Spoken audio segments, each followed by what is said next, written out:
Meanwhile, here in Lexington, the Jewish community at the University of Kentucky holding a prayer vigil tonight for Israel.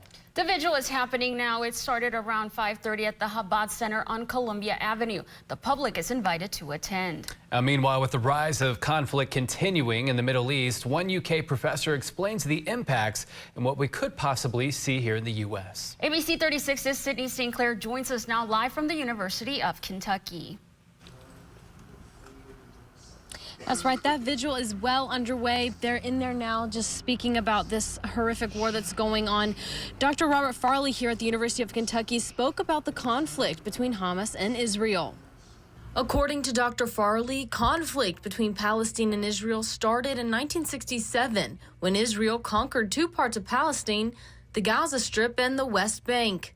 The group Hamas, a Palestinian militant group, did not appear until 2005.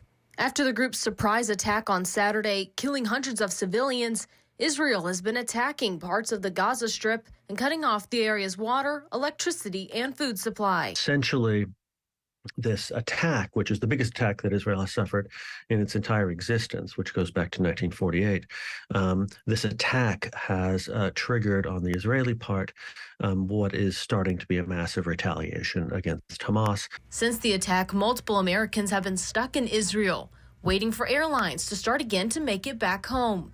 One Kentuckian said this: "To let you know that I'm okay, those who are with me are okay. We don't know what flights are going to be like, so if we have to stay where we are for a while, that's perfectly fine." One Kentucky newspaper says Dodson will make it back to the U.S. on Wednesday.